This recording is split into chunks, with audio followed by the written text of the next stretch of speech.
Hey guys, Vincent here at SIMPSON VLOGS, and as you can tell from the title of this episode, this is another new series.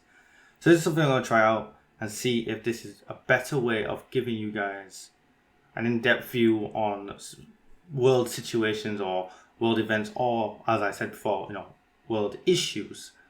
So this is SIMPSON VLOGS Explained. Just like, comment, subscribe down below. Hit the bell notification to keep up to date with everything that's going on this channel and on this series. If you want to keep up to date with my other channel, my main gaming channel, that's linked down below in the description, along with Rizzle, TikTok, Instagram and Twitter, all that good stuff. If you want more light-hearted entertainment and more fun, head on down and check all that out. Also, of course, we've got my new Pokemon shorts, which is just blowing up. Thanks for that, guys. Keep checking them out. Thanks very much. So, Afghanistan then. Yeah, it is the melting pot of the world. It is the biggest powder keg since the Balkans. And it is just a place that no one seems to be able to control or conquer. I mean, this country has been to war with everybody. And no one comes out the victor. Not even Afghanistan itself. It is just... it's just Western interference. And it has just destroyed this country. This country has not been allowed to grow on its own in any shape, way or form since the 1800s. So let's throw in a brief history then. So... make sure mic is on and working properly, because I thought for a second that it wasn't, but it is. So, brief history, like I said. Afghanistan. If you don't know where Afghanistan is, look on Google Maps. Find India. Go north. Go a bit to the left. In that north you see Pakistan and you see Afghanistan. So, that is where Afghanistan is. As you can see, it is surrounded by a whole heap of countries that are, at one point or other, have had American, British, whatever invasions and, stuff. And that is really the history of the region. Now you're probably thinking, what blah, get on with it. Okay, this is the reason why this is important. That region of the world lies on the Silk Road. Okay, so this massive trade route that stretches from the China Sea all the way in China and goes all the way across to Europe. It's called the Silk Road, and that region meant that it's always been, lucrative to control it. Put the tariffs in and get that trade taxes in, which meant it's always been, under control by some massive empire or another at some point. I mean, you go far enough back in history, you're talking about the Persians controlled Afghanistan at one point. The Greeks controlled Afghanistan at one point. Persia again controlled Afghanistan at another point. Okay, so from earliest history, you got the tribes, and that all happens. They get conquered by the Persians. Alexander comes, he wipes out the Persians. Everyone knows the story. He goes right up against the Indian border, and at some point, he is about to march up into Afghanistan, Pakistan, modern day Pakistan, modern day India. He dies. That doesn't happen. The empire goes to war with itself. Blah, blah, blah, blah. Now you have a few hundred years of warlords and tribes controlling the area.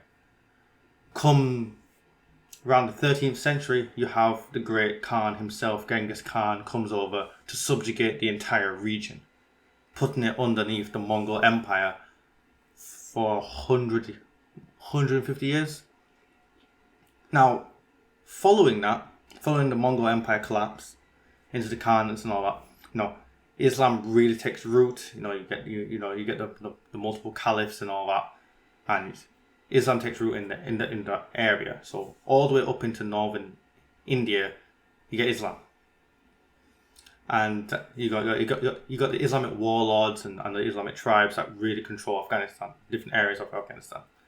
And that's a signature trait of the region in general. There's lots of warlords, real combined nations. You don't have a combined Pakistan nation. They're still part of India, and it's not even a whole region that's controlled by anyone. It's little pockets of warlords and makeshift kings controlling the area. Come the 18th century, of course, you have, the fall of the Mughal Empire, the rise of the Maratha Empire. Then you have the infighting that leads to the British coming across, the French, the Portuguese, and the Dutch. Okay, so you have all that happens down in India. That's a story for another time. You get to a point where Britain controls India. Okay, it controls all of India, except a few little segments. That one little segment belongs to Portugal still, another part still belongs to France. But beyond that, beyond these two little areas, these two little cities that belong to two other colonial empires at the time, it's really the British Empire that controls all of India. And Britain realizes it's extended itself to the point now that it can't really defend its empire. It can it can defend its empire against insurrection, okay, as long as it's not uniform. Like if the whole of India was to rise up against Britain, they'd have to leave, just like they had to do in America. But as long as it's small pockets, they can crush it. Again, as long as it's small, insurrectable, like nomadic tribes from the north or nomadic tribes from Burma and stuff like that, they can deal with it. Okay. The problem is at the time is Britain and Russia are not on good terms. You got the Crimean War about to happen and stuff, and Britain are kind of afraid, and they're looking at a border, a buffer territory. Okay, and it's a trait of the times of these empires kind of conquering a region in order to sacrifice it later. Okay, what they do is they conquer a region that they don't really want, don't really care for, it's not really valuable to them, and they just have it as a buffer, a buffer state, so that if they are invaded, there is time to mobilize, or if that territory has been wiped out, it's time to mobilize defenses in the territories they want to keep. So at the time, like I said, Pakistan isn't a free country. It's part of India. It's part of the British Raj, British Empire. I don't think it was the British Raj at the time yet. So comes to a head, and they look at Afghanistan and they go, that is the perfect buffer state. Because you have to remember at the time, the Russian Empire, not the USSR, the Russian Empire extends all the way down to Syria. It's not far to go to Afghanistan, to go to war with Britain and to increase its own sphere of influence. Because again, even before capitalism and communism, before the Cold War, there were spheres of influence. There were countries that even if they weren't part of certain empires, they de facto belonged to certain empires. There's no way Britain was going to allow, say, France to invade, to invade India. They shut that out. They threw them back into the sea, let them keep one little part. So you get to that point, and that's what happened. So here's part 2 of our story. So part 2 is the war on Afghanistan. Britain making Afghanistan a buffer state. So the first attempt to do this is in 1838, when tensions are really, really high with Russia. Britain genuinely believes for some reason that Russia are going to attack their Indian colony, or their Indian extension of their empire. So they go to war. Now this war is a 4-year bloody war in the desert, in the mountains. And much like today, the Afghans use the territory to their advantage. They know it, the British don't. They're equipped for it, the British aren't. Their tactics are going to work in that sort of environment, that hit and run, attacking, disappearing, attacking small segments of the armies rather than big, fully on engaging, whereas the British army is outfitted for a stand-on fight, going up against another large opponent and wiping it out. As you can tell, even from today's thing, it doesn't go well for Britain. It's 4 years of bloodshed that they eventually just have to leave. It's not that they they get wiped out. They just have to leave because it's too expensive, it's taking too long, and it's not working. So 1838, 1842, that's it. Britain's done. They're not going. They've had enough. They're going back to India and they're good. Afghanistan can stay there. In fact, they're probably at the time more confident that Russia are not going to be able to go through Afghanistan because the Afghans aren't going to let them. So they're okay with that. Now, fast forward another 40 years to 1880 now. Britain is the British stiff upper lip and prime and proper and all that. The humiliation of Afghanistan can't be left to stand. They go back again. Now, it's similar to before, but not exactly the same. You see, the British have learnt many things. They've learned from their past mistakes, and they've learnt from other wars and other insurrections in the past on how to fight such a war when the enemy's not going to come out and just show itself to get killed. You're going to have to deal with it when it comes and be ready. So they kind of fight to a standstill this time, not to a grinding bloodshed for the British. It's more of a standstill. And they draw up a agreement that Afghanistan will act as an independent buffer state. It won't be like India, where it's under British rule. It will be under its own rule, but as a subject to Britain. Like a protectorate, like when gangs make people pay protection money. Kind of like that. That's what Afghanistan became, a proper buffer state, not even under British rule, and that is what happened. Now, before we can go fast forward again to the third British-Afghan War in 1919, well, there's a kind of important event that happens just before that, isn't there? World War One. World War One bankrupts Britain. Okay, bankrupts the whole world. Murders half the male population of the whole world, and is the bloodiest war to known history, to known date at the time. And licking her wounds from that, Afghanistan decides to rebel, and Britain subsequently fully do lose that war. It lasts all of 2 years, and Britain are done. They agree to Afghan's terms of independence.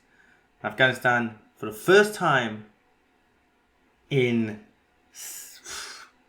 forever, the first time ever, Afghanistan is a unified, independent nation, able to make its own laws, able to look after its own people. So that's part 2 of our little story. Afghan's independence. The future looks bright. Now, here into part 3, I'm gonna fast forward very much through this. It's not that important to the ongoing situation, but you kind of get a feel of how it gets to the point we are here in the modern day. Following the defeat of Britain, Britain are done, they're finished, they're out of here. They're not going back to Afghanistan. This is what they think. 100 years later. Afghanistan is trying to reform herself, okay? It's got a king, got a royal family, all that stuff. It's a backwards nation with a backwards system trying to reform herself quickly. Which other nation in history tried to do that, and how did that turn out for its monarchy? Russia. Well, like Russia, it doesn't go so well. All looks great in the beginning. Reforms are flying fast. Workers' rights, human rights, civil rights. It's all going great for Afghanistan. Until the king dies. And then a new king is instituted, and he realizes his father's reforms have kind of had a positive and a negative effect. The country is progressing, but it's broke. So, with America not even recognizing Afghanistan until 1954 or something like that, Afghanistan has no choice, and feels it has no choice, but to turn to the Russians. The communist Russia now. The Red Purge has happened. Stalin's in power. Full swing USSR. Turns to the communists for help. the communists are all too willing to agree. They're wanting to spread their own sphere of influence at the time. The Cold War's in full swing. The Western the NATO powers have got their little, blockade. It's got, and India's kind of part of that still, and all that. And Russia's trying to expand its influence. Trying to create buffer states again to protect itself from war. So they're all too willing to accept. Again, they're getting economic help, social help, military help, all the help you can give. However, secretly, they're communists. They don't like monarchies. Secretly, they're forming a revolution. A communist party is being set up behind the king's back, and given a chance, they're all too willing to stab him. And that is what happens. You get the communist revolution. Well, from there, it's a pile of bloodshed. Okay, so communist revolution happens. The last king of Afghanistan is killed. Then the communist leader himself is killed. Then more people die. You get an Islamic extremist kind of government, a hard, the typical thing,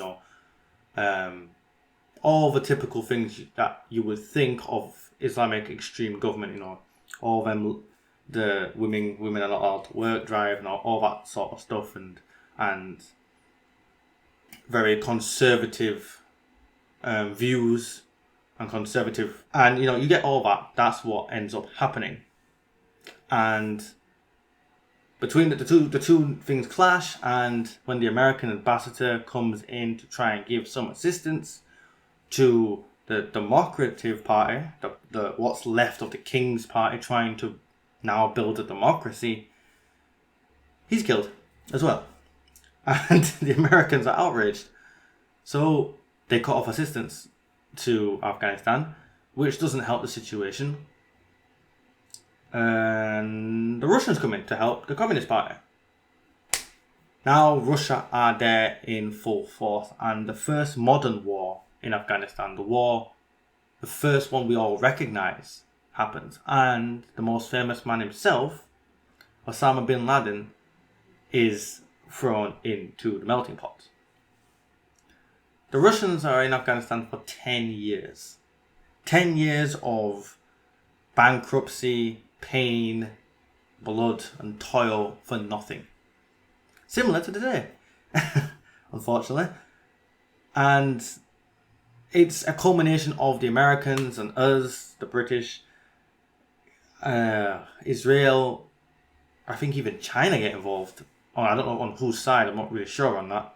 I think it was all on our side, but I don't really know. Considering they're communists, I never understood why they would be on our side. But yeah, nations get involved. They fund basically terrorism. I mean, we call it freedom fighters, but and one man's freedom fighters, another man terrorists. So the Russians, they were terrorists. To us, they were the freedom fighters, and that quickly turns around on us to fight the Russians. The Russians, they pull out of Afghanistan in 10 years, and the collapse of the USSR subsequently follows. Subsequently, that's the word I was looking for earlier. Anyway, so that's what happens there. Problem is, when you give people guns and power, and they don't really want to give it up. So, and the problem with giving civilians, problem with not a proper military structure is you get branches, split-offs, and that's what happens.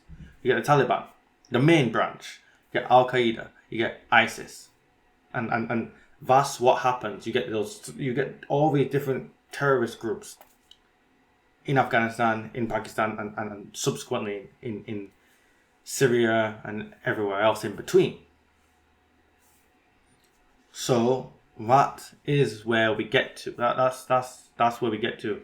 Come 2001, well, that's where part 4 starts. Right, well, come 2001, you get 9/11. The most horrific attack on American soil since Pearl Harbor. we've all seen the pictures, we've all seen the images, we all have our own views and things on it, but no denying 9/11, the event happened. People died. And America declared war on terror, and so did Britain. Suddenly, the world's eyes were once again on Afghanistan as, well, the biggest superpower in the world invaded. And of course the British had to piggyback on the cowboys, didn't they? And we have been in Afghanistan ever since. Hundreds have died. You've seen, my own brother has even been over there. My older brother, that is, he served his time as a soldier in Afghanistan. And yeah, in my opinion, it was a pointless war, and it's been run home. I don't know how other people feel about it. This is the main segment of the video, the most important part. If you've not seen anything else or interested in anything else, if you don't care about the history, which I hope you did, even though it's poorly explained, like, comment, subscribe, and that, comment down below a better version of it if you can. If you don't care about anything else, the pointlessness of it all is the fact that we've spent collectively between Britain and USA, and I'm sure NATO and UN forces have spent over $1 billion and time and effort to train and help the Afghan soldiers, and to see them collapse in a matter of days is just painful. I don't know who. It's embarrassment to the Western powers, but it got to hurt people who are actually put the time and effort into train or even just to be a part of this war to actually fight the Taliban. They've just got to be. What else can you feel besides a deep feeling of pointlessness? Like, when you send a soldier to war, we've incorporated the idea of explaining to them what they're doing, why they're doing it, who they're fighting. That's all shattered now. That bond, that trust between commander, and soldier is shattered.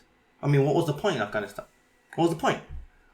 They went there for the war on terror to fight the people who wanted to do us harm. And it was pointless, because the people who wanted to do us harm here in the West have taken over the whole country and are killing, murdering, raping, and destroying their own civilians, their own people, the people we were sent there to protect as well, because we were there to protect them apparently as well. And it was all for nothing. Now we're having to evacuate them. You've seen the pictures, people falling off planes, people crying in the streets, people just running to nowhere because there's nowhere to run. It just confounds, doesn't it? It's just like, what was the point in Afghanistan? But that is where we've got to. Currently, in the time of recording this, Britain and a few other countries have agreed to fly out 20,000 plus and more, each country, that is, refugees from Afghanistan. But again, it's hastily done, not poorly organised. They've bowed to pressure from their own publics to help the people they're supposed to help, which is a good thing. But they've done it wrong. They've done it late, and because of that, it's now a security risk. Already, people on no-fly lists have been flown into England. Seriously, people who apparently may be terrorists have been confirmed to have been flown in here. And as soon as the news broke that we were going to help, I already feared that. I already thought, well, what if, they get spies in there or something? I was just overthinking it. I thought, but now look at it, it's true. They've already flown in flight people who are not supposed to be here. And yeah, the US hasn't agreed to do it, I don't think, at the time of recording. And I don't believe they are agreeing to delay. Anyway, which my personal opinion, this is only my opinion, by the way. You do not have to agree with anything I say, besides the facts of, history, what happened. You can dispute it if you want, but it happened. I agree with them on not delaying. Because they've already pulled out. There's no point trying to delay it, because all that will happen would that those people who are now delayed out will be undersupplied, under-equipped, and will just get killed pointlessly. There is no point in anyone fighting for Afghanistan anymore. Just leave. You've already decided. You've already left. You've already let the country fall. You may as well just go. There's no point delaying it. It's pointless. So I agree with Biden on that. I don't care what anyone else says. There is no point in trying to delay it now. The only way you could delay it would be to go to war again. And we can't do that. So, yeah, that is Afghanistan explained. I hope you understood some of it. But yeah, this is the first explained one I'm doing. And it's... You gotta try something, you gotta try something. You know what I mean? So, yeah, I hope you enjoyed that. Make sure to like, comment, subscribe down below. Hit the bell notification to get up to date with this series and this channel here on SIMPSON VLOGS. And, of course, I hope you had fun. If you didn't, rewind it back and watch it again. Check out the links down below. SIMPSON places down there, along with a link to a donation link if you can, willing and able to. And Rizzle, TikTok, Instagram, and Twitter. All that good stuff. So until next time, guys.